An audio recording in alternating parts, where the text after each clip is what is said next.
Assalamu alaikum guys. Subscribe the channel for more videos. Press the bell icon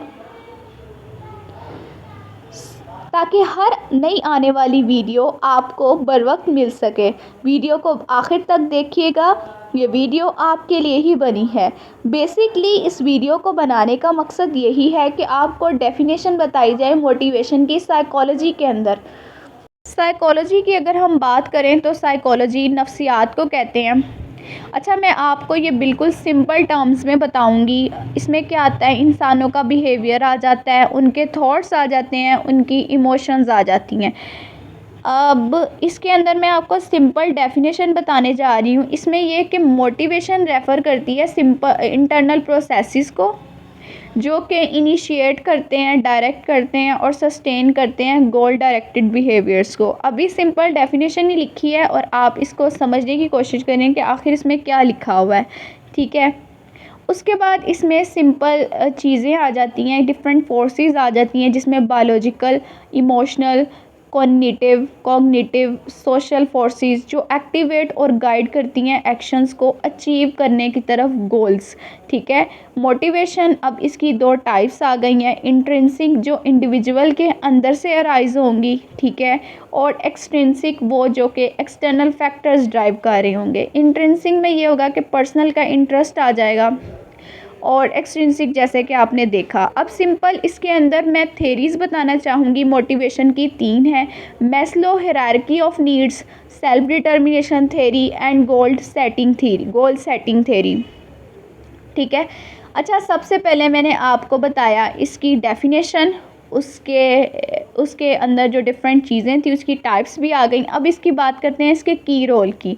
motivation जो है ना वो human के बिहेवियर में बड़ा ही एक अहम रोल प्ले करती है, इन्फ्लुएंस करती है एंगेजमेंट को एक दूसरे के साथ, जिसके ज़रिए से वो मतलब इंगेज होते हैं उसको इन्फ्लुएंस करती है, एफर्ट्स को सस्टेन करती है। मोटिवेशन को अंडरस्टैंड करते हुए ये इंडिविजुअल्स की हेल्प कर सकती है, ठीक है।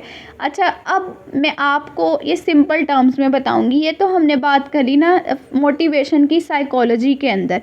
अगर हम वैसे बात करें तो अगर कोई पर्सन ऐसा, जैसे मिसाल के तौर पे वो कोई काम करना चाह रहा है, मिसाल ले लें, एग्ज़ाम से पहले स्टूडेंट्स मेहनत करते हैं, लेकिन सम टाइम ऐसा होता है कि बच्चों को ये लग रहा होता है कि वो शायद कामयाबी हासिल ना कर पाएँ।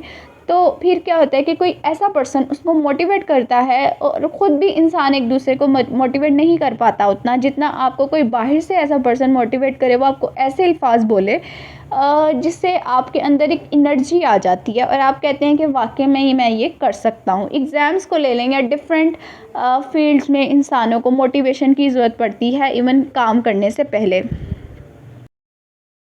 अच्छा, अब बात कर लेते हैं कि मोटिवेशन से होता क्या है। अगर आप किसी को मोटिवेट करते हैं या कोई आपको मोटिवेट करता है तो इससे क्या होता है कि आप अपने गोल्स को आसानी से अचीव कर सकते हैं। उसके अलावा आपकी जो ख्वाहिशात होती हैं आप उनको भी हासिल कर सकते हैं और ये सिंपल पॉसिबल होगा मोटिवेशन से। उसके बाद आप अपनी गलतियों पे, अगर आपने कहीं पे किसी काम में कोई गलतियां की होती हैं, आपको कोई मोटिवेट करता है, देन आप उसको ओवरकम करने की कोशिश करते हैं। उसके बाद एक और चीज़ है, मोटिवेशन आपके कॉन्फिडेंस को बूस्ट करता है। अच्छा, मोटिवेशन वेरियस सोर्सेज से आ रही होती है जिसमें पर्सनल इंटरेस्ट हैं, रिवार्ड्स आ जाते हैं, सपोर्टिव रिलेशनशिप्स आ जाते हैं और इंस्पायरेशनल स्टोरीज़ मेरी नज़र में बहुत बेसिक रोल प्ले करती हैं।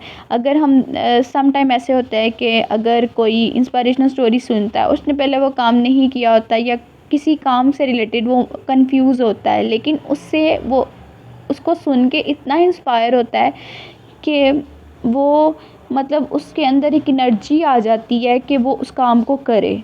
तो इंस्पायरेशनल स्टोरीज़ बहुत बेसिक रोल प्ले करती हैं एक पर्सन को मोटिवेट करने में। बाकी गाइस, अगर आपको वीडियो पसंद आई है तो वीडियो को लाइक कीजिएगा और कमेंट सेक्शन में अपनी राय से ज़रूर आगाह कीजिएगा।